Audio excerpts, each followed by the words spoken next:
Hello student, কেমন আছো তোমরা সবাই? আশা করি তোমরা সবাই ভালোই আছো আর ভালোই থাকবে, সুস্থ থাকবে, সুরক্ষা থাকবে করোনাকালের মধ্যে। যাই হোক, আমরা পড়ার মধ্যে আসি। ক্লাস 5-এর আমরা আজ চতুর্থ অধ্যায় পড়াবো, ঠিক আছে? এই ক্লাস 5-এর চতুর্থ অধ্যায় পড়ার আগে আমরা কিছু বলে নেব, ঠিক আছে? যে সমস্ত সম্পর্কে তোমরা অনেকেই জানো না হয়তো। যাই হোক, অধ্যায়টার নাম হচ্ছে memory in marble. Memory in marble মানেটা কি? মেমোরি ইন মার্বেল, মেমোরি মানে কি? স্মৃতি। ইন মানে মধ্যে, কিন্তু মেমোরি মানে স্মৃতি, ইন মানে মধ্যে। মার্বেল মানে কি? মার্বেল মানে পাথর একটা, ঠিক আছে? মার্বেল পাথর। বলেছে এই যে স্মৃতিগুলো বা যার যে সম্পর্কেই হোক নাকি, ঠিক আছে, একটা স্মৃতি, সেই স্মৃতি কিন্তু তোলা আছে বা রাখা আছে কোথায়? সেটা হচ্ছে মার্বেলের মধ্যে, পাথরের মধ্যে কিন্তু রাখা আছে। অর্থাৎ আমার একটা জিনিস বলতে চাচ্ছে যে যে কেউ মানে যার হোক কাহিনী, ঠিক আছে, সেই কাহিনীটা একদম পুরো কিন্তু মার্বেলের মধ্যে আকর্ষিত করা আছে, ঠিক আছে, আবদ্ধ করা আছে। এই গল্পে সম্রাট শাহজাহানের নাম তোমরা শুনেইছ। সম্রাট শাহজাহান তার স্ত্রী মারা গেলে সেই স্ত্রী মারা যাওয়ার উদ্দেশ্যে তার শোকে কাতরে তিনি একটি বিল্ডিং তৈরি করেছিল। যে বিল্ডিংটার নাম হচ্ছে কি? মিনার। একটা মিনার ছিল যেটা তাজমহল নামে পরিচিত। বিল্ডিংটাই তাজমহল নামে পরিচিত। তো এই যে বিল্ডিংটা, অর্থাৎ এই তাজমহল সম্পর্কে আমাদের আগে কিছু জেনে নিতে হবে, গোপন জিনিস বা ভালো জিনিস। যাই হোক, তাজমহল তৈরি করতে কিন্তু অনেক লোক লেগেছিল। 22,000 লোক, 22,000 কর্মচারী সেখানে কাজ করত। আর এই 22,000 কর্মচারী কিন্তু 22 বছর ধরে কিন্তু এই তাজমহলটা সঠিক পারফেক্ট একটা কাঠামো দিয়েছিল, একটা গঠন দিয়ে সঠিকভাবে। এই তাজমহল সম্রাট শাহজাহান স্থাপিত করেছিল, চালু করেছিল 1632 খ্রিস্টাব্দে, যখন হলো তার স্ত্রী মারা যায়ছিল, ঠিক আছে? স্ত্রী মমতাজ মারা যাওয়ার পরে এই তাজমহলটা স্থাপিত করেছিল। এই তাজমহল বিল্ডিং করতে গিয়ে অনেকেই বলে যে যারা তাজমহলটা তৈরি করেছিল, যে সমস্ত কর্মচারী, সেই সমস্ত কর্মচারীদের নাকি হাত কেটে দিয়েছিল সম্রাট শাহজাহান, যেন এমন আর আশ্চর্য জিনিস, এমন সৌন্দর্য জিনিস পৃথিবীতে আর কোথাও কোনোদিন বানাতে না পারে কেউই। তা সেই জায়গায় আমরা আজ জানতে পারছি, আমি যেরকম কালকের একটা নিউজ দেখছিলাম, যে কালকের নিউজটা দেখে আমার মনে হলো যে না, এটা হয়তো ভুলও হতে পারে বা ঠিকও হতে পারে, আই ডোন্ট নো, বাট নিউজটা আমি দেখেছি, সেটা তোমাদের সঙ্গে শেয়ার করছি। কি বলছে নিউজটাই বলছে যে সম্রাট যদি সেই কর্মচারীদের হাত কেটেই দিয়ে থাকতো, তবে রেড ফোর্টে একজন কর্মচারী ছিল, বা রেড ফোর্ট দিল্লি যে লালকেল্লা তৈরি করেছিল সেখানে একজন কর্মচারী ছিল, যে কর্মচারীটা তাজমহল তৈরি করার মধ্যে অংশগ্রহণ করেছিল। আরও কিছু কর্মচারী আছে, অনেক কর্মচারী আছে, তারা কিন্তু আবার পরেও তাজমহল তৈরি করার পরেও কিন্তু তারা এরকম অসাধারণ কৃতকার্য করেও গেছে। তা তাদের যদি হাত কেটে দেয়, তাহলে তারা কেমনভাবে এরকম আর্কিটেকচার তৈরি করতে পারবে? এটা তো সম্ভব নয়। সে একটা নিয়ে প্রশ্ন উঠে আসছে। আর একটা প্রশ্ন উঠে আসছে যে সম্রাট শাহজাহান যে তাজমহল তৈরি করেছিল, সেটা যমুনা নদীর তীরে তাজমহল তৈরি করেছিল, এবং যমুনা নদীর তীরে ওই জায়গাটায় নাকি আগে কোনো দিন শিব মন্দির ছিল, শিবলিঙ্গ, সেখানে পূজা পার্বণ হতো হিন্দু ধর্মের। তো এটা হলো নিউজে বলছে, আমি অতটা জানি না, কিন্তু নিউজে এটাই বললো, নিউজে বিশেষজ্ঞরা এটাই বলছেন। এর মধ্যে বলতে চাইছে যে এই যে মন্দিরগুলো নাকি ওখানে থেকে হাঁটিয়ে দিয়েছিল, ওখান থেকে ভেঙে দিয়ে ওখানে তাজমহল তৈরি করেছিল, এখানে গল্প আছে। আরও কিছু বলেছে, যেটা হচ্ছে এই যে তাজমহলের ভিতরে কিন্তু একটা শিবলিঙ্গ আছে, হিন্দু ধর্মের কিছু মূর্তি আছে, যেটা আমরাও জানি না, কিছু নিউজে এটাই বলছে, বিশেষজ্ঞরা এটা গবেষণা করে বোঝা গিয়েছে। তাজমহলের ভিতরে কিছু কক্ষ আছে, অনেক কক্ষ আছে, অনেক ঘর আছে, সেই সমস্ত ঘর কিন্তু এখনো পর্যন্ত খোলা হয় না, বন্ধ করে দেওয়া আছে, ঠিক আছে? তাজমহল তৈরি করতে গিয়ে শ্রমিকরা বিভিন্ন ধরনের বিপর্যস্তের মধ্যে পড়েছিল, বিভিন্ন ধরনের বিপর্যস্তের মধ্যে পড়েছিল। এই বিপর্যস্তর মধ্যে সে প্রাকৃতিক হোক আর তাই ভূত পেত হোক, যাই হোক এরকম কিছু কিছু বিপর্যয়ের মধ্যে পড়েছিল। তার জন্য কিন্তু সম্রাট শাহজাহান কি করেছিল, সম্রাট শাহজাহান কিন্তু অন্য জায়গার থেকে সৌদি আরব থেকে কিন্তু একজন বড় মৌলানা সাহেবকে কিন্তু ডেকে নিয়ে এসেছিলেন, এবং ডেকে নিয়ে আসার পরে সে কিন্তু এই ভূত প্রেত অর্থাৎ দুষ্ট আত্মাকে কিন্তু এখান থেকে ভাগিয়ে দিয়েছিল, এবং ভাগিয়ে দেওয়ার পরে কিন্তু এখানে কিছু কিছু শিব মন্দির অর্থাৎ শিব লিঙ্গ বসানোর জন্য অনুমতি দিয়েছিল, যার জন্য কিন্তু তাজমহলটা সঠিকভাবে গড়ে উঠতে পেরেছিল। কালকে নিউজ পর্যন্ত আমি এটাই জানি। আরও একটা কথা বলেছে যে এই বিল্ডিংটা যতটা পর্যন্ত ওপরে বিস্তারিত হয়েছে ঠিক তত পর্যন্ত মাটির তলায়ও কিন্তু বিস্তারিত হয়ে গেছে, অর্থাৎ মাটির তলায় প্রচুর ঘর আছে, যেখানে হচ্ছে কোষাধ্যক্ষ আছে, বিভিন্ন সোনার হিরে মণি জহরত মণিমুক্ত রাখা আছে, ঠিক আছে, সেটা কেউই জানে না। আবার এখান থেকে কিছু কিছু গুহা আছে, যে গুহার ভিতর থেকে বাইরে বেরোনো যায়, ঠিক আছে, এর মধ্যে ঢুকে কিন্তু তাজমহলের মধ্যে ঢুকে। তা এরকম অনেক কিছু তথ্য এখনও আসছে, আরও আসবে, ঠিক আছে। তো এটা নিয়ে আমাদের বেশি কিছু করার দরকারও নেই, আমরা এখন আমাদের নিজেদের অধ্যায়ের ভিতরে আসি, ঠিক আছে। চতুর্থ লেসনে আমরা পড়ব। তো চতুর্থ লেসন পড়া শুরু করি আমি এখন। তোমরা দেখো, বলছি memory in marble. Tarun studies in class 5। Tarun class 5-এ পড়ে। তরুণ একটা ছেলে যে হচ্ছে ক্লাস 5-এ পড়ে। বলছে his teacher has given a task to the students of his classes.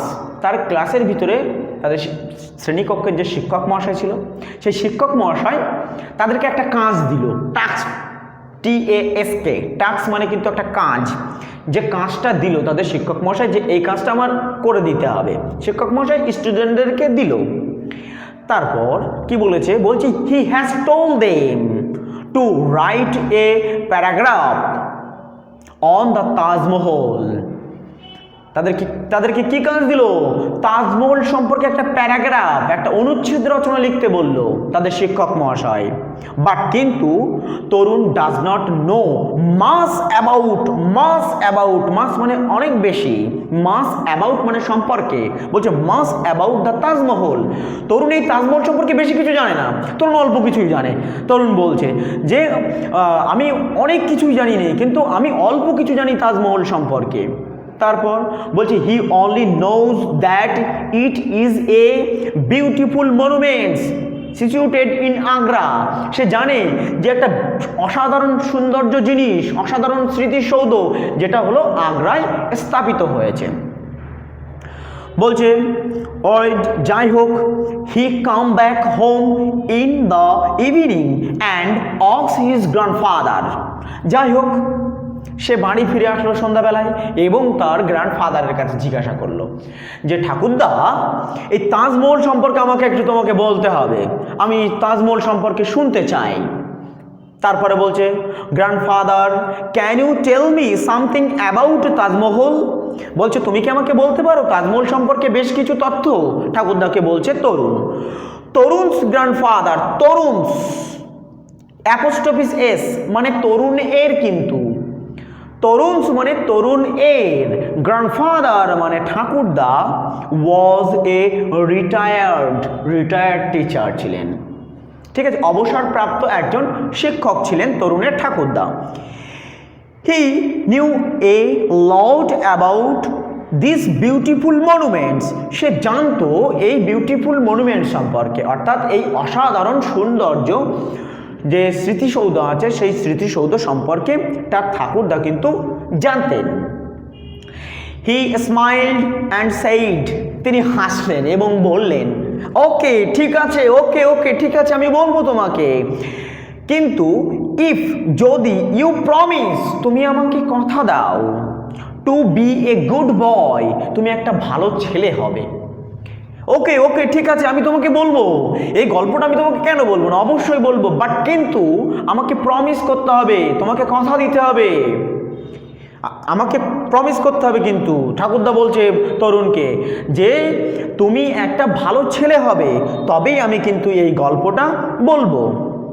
I will tell you many things about Taj Mahal. আমি তোমাকে many things, অনেক জিনিস বলবো তাজমহল সম্পর্কে। ওকে, অনেক জিনিস বলবো তাজমহল সম্পর্কে, কিন্তু তোমাকে প্রমিস করতে হবে কিন্তু যে তুমি একটা ভালো ছেলে হবে। Okay, Tarun promise not to be neglect. বলছে তরুণ দুষ্টুমির সাথে নেয়, খুব ভালোভাবে সে বলল যে হ্যাঁ ওকে ঠিক আছে, আমি তোমাকে প্রমিস করলো আমি একটা ভালো ছেলে হব, ঠিক আছে, I M a very good boy, আমি একটা ভালো ছেলে হব, আমি একটা খুব ভালো ছেলে, আমি একটা ভালো ছেলে হব, ঠিক আছে। তারপরে বলছে সুতরাং হিজ গ্র্যান্ডফাদার, তার ঠাকুরদা began to tell him the story of Taj Mahal. সুতরাং তার ঠাকুরদা তাজমহল সম্পর্কে বলা শুরু করলো তাকে। তারপরে বলছে once upon a time the lived, once upon a time, একদা এক সময়, দেয়ার লিভড, সেখানে বাস করত, লিভড মানে বাস করা, এ প্রিন্স, একটা রাজা, প্রিন্স নেমড খুরাম, খুরাম বলে একটা সম্রাট, একটা রাজা বাস করত, ঠিক আছে, রাজা বলা ভুল, রাজা কিন্তু যারা আমরা ইতিহাস বলে ভালো এটা বুঝতে পারবো রাজা কাদের বলা হয়, যারা হিন্দু সাম্রাজ্য চালাতো, যারা হিন্দু রাষ্ট্রের প্রধান ছিল তাদেরকে কিন্তু রাজা বলা হতো।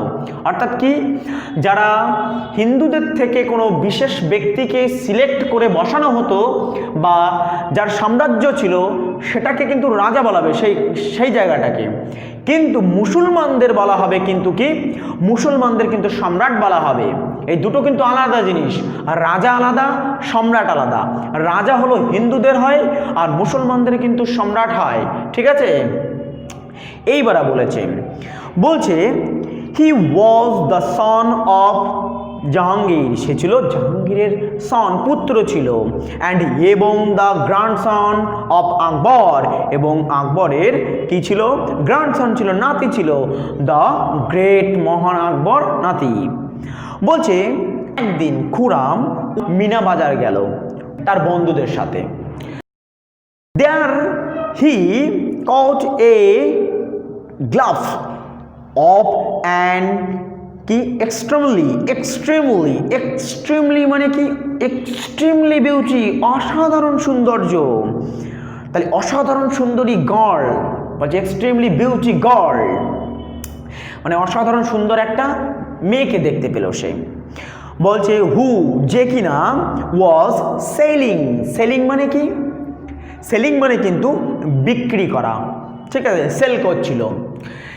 যে মেয়েটা অসাধারণ সুন্দরী মেয়ে খুরাম দেখতে পেয়েছিল, সেই অসাধারণ সুন্দরী মেয়েটা কিন্তু একজন কি ব্যবসাদার, অর্থাৎ কোনো কিছু বিক্রি করছিল। যাই হোক, আমরা দেখবো পরে কি বিক্রি করছে। Selling silk and glasses belts, তার মানে কি বলছে যে সেই মেয়েটি বিক্রি করছে সিল্কের জিনিসপত্র বিক্রি করছে, এবং আরও কি বিক্রি করছে, সে কিন্তু গ্লাসের পুঁতি বিক্রি করে, অর্থাৎ কি গ্লাস মানে কাঁচের জিনিস, ঠিক আছে, আর বিডস মানে কিন্তু কি পুঁতি। দেখবা মেয়েরা এক ধরনের পুঁতির হার পরে, ঠিক আছে, কাঁচের পুঁতির হার পরে, সেটাকেই কিন্তু বলা হয় গ্লাস বিডস। তার মানে কি, যে মেয়েরা যে গলায় হার পরে না, অর্থাৎ কাঁচের যে পুঁতি দিয়ে বানানো বিভিন্ন হার থাকে, সেই হারটা কিন্তু সে বিক্রি করছিল, সেই সমস্ত হার, তারপরে সিল্কের জিনিস সেই মেয়েটা বিক্রি করছিল। বলছে the girl was Anjumoni Benu Begum, বলছে the girl was Anjumoni Benu Begum, সেই মেয়েটার নাম ছিল Anjumoni Benu Begum. She was born in a family of a কি পার্সিয়ান নোবেলিটি, সে জন্মগ্রহণ করেছিল সেই মেয়েটি, যে অসাধারণ বিউটি খুরাম দেখেছিল বাজারে গিয়ে, মিনা বাজারে গিয়ে, সে অসাধারণ সুন্দর সেই মেয়েটি কি পার্সিয়ান নোবেলিটি, পার্সিয়ান পরিবারে তিনি জন্মগ্রহণ করেছিলেন, সেই মহিলাটি, সেই মেয়েটি। আফটার মিটিং হার, তার সঙ্গে সাক্ষাতের পরে খুরাম ওয়েন্ট ব্যাক, খুরাম বাড়ি চলে আসলো, টু হিজ ফাদার, তার বাবার কাছে আসলো, অ্যান্ড এবং তার বাবার কাছে এসে বলছে যে সেইড দ্যাট, তার বাবাকে বলছে he wanted to marry her, কি বলছে সে বাজারের থেকে এই যে বেনু বেগমকে দেখে এসেছিল, এই বেনু বেগমকে দেখে আসার পরে সে বাড়ি আসলো এবং বাড়ি এসে তার পিতাকে বলল যে বাবা, আমি এই মেয়েটিকে বিবাহ করতে চাই, এই মেয়েটি আমার খুব পছন্দ হয়েছে, আমি এই মেয়েটিকে বিবাহ করতে চাই। ঠিক আছে, খুরম ম্যারিড আঞ্জুমানি বেনু বেগম। আঞ্জুমানি বেনু বেগমকে খুরম বিয়ে করলো। সেটা ছিল 1612 খ্রিস্টাব্দে। ঠিক আছে, 1612 খ্রিস্টাব্দে খুরম বিয়ে করলো ওকে। তারপরে বলছে 5 years after their first meeting, 5 বছর কেটে গেল তাদের প্রথম মিটিংয়ের পরে, সাক্ষাতের পরে। ঠিক আছে, তাহলে 1900 বলছি কেন, 1612 খ্রিস্টাব্দে তাদের বিবাহর পরে 5 বছর কেটে গেল মিটিংয়ের পরে, ফার্স্ট মিটিংয়ের পরে। এইবারে কি বলবে, এবারে এখান থেকেই কিন্তু মূল গল্পটা শুরু হবে। ঠিক আছে, আমরা এতক্ষণ যেটা পড়লাম এটা তাদের হলো কিভাবে, মানে আমাদের যে তাজমহল তৈরির পিছনে, তাজমহল যে কিভাবে কোথা থেকে আসলো তৈরির পিছনের মূল যে ফার্স্ট স্টেপটা শুরু হয়েছিল এই মিনা বাজার থেকে। কিন্তু মিনা বাজারে যদি খুরম না যেত তাহলে কিন্তু এই বেনু বেগমকে দেখতে পেত না, আর বেনু বেগমকে না দেখতে পেলে কিন্তু এই বিবাহ হতো না, অর্থাৎ তাজমহল হতো না। তার মানে মূল বিষয়টা কি, যে খুরম কিন্তু গিয়েছে কোথায়, মিনা বাজারে গিয়েছে, সেখানে সাক্ষাৎ হলো কার সঙ্গে, সেখানে সাক্ষাৎ হলো না, দেখতে পেলো। তারপর তার বাবার সঙ্গে এসে বললো, বাবার সঙ্গে এসে বলার পরে তাদের সঙ্গে বিয়ে দেওয়া হলো 1612 খ্রিস্টাব্দে। এইবার গল্পটার কিন্তু আস্তে আস্তে আমরা মূল মেন পজিশনে চলে আসছি। পরেটা কি বলেছে, বলছে at this point Tarun stopped his grandfather. ঠিক সেই সময় তরুণ তার ঠাকুরদাকে বলল, থামো আর বলতে হবে না, ঠিক আছে, থামো। বাট কিন্তু grandfather, I do not want to hear, আমি শুনতে চাই the story of prince Khurram সম্পর্কে। I went to know about the Taj Mahal. বলছে আমি খুরম সম্পর্কে, আমি প্রিন্স খুরম সম্পর্কে, আমি সম্রাট খুরম সম্পর্কে আমি কিছু শুনতে চাই না, আমি শুনতে চাই কার সম্পর্কে, আমি তাজমহল সম্পর্কে শুনতে চাই। তুমি ফালতু এত গল্প কেন বলো তো দাদু? বলছে আমি খুরম সম্পর্কে শুনতে চাই না, আমি শুনতে চাই কার সম্পর্কে, আমি শুনতে চাই তাজমহল সম্পর্কে। তাহলে তুমি এত কেন বলছো, এইসব কেন বলছো? তারপরে কি বলছে দেখো, বলছে বি পেশেন্ট, দাঁড়াও পুত্র, অত ব্যস্ত হয়েও না, অত ব্যস্ত হলে সব কিছু হবে না, সম্ভব নয়, আগে তোমাকে গোড়াতে শুনতে হবে। বলছে let me finish the wild story, আমাকে এই গল্পটা শেষ করতে দাও। সেইড ইজ গ্র্যান্ডফাদার, তার গ্র্যান্ডফাদার তাকে বললো, তার ঠাকুরদা তাকে বললো, আমাকে তো শেষ করতে দাও, এত ব্যস্ত হচ্ছ কেন? অলরাইট, ঠিক আছে, সেই তরুণ বলল।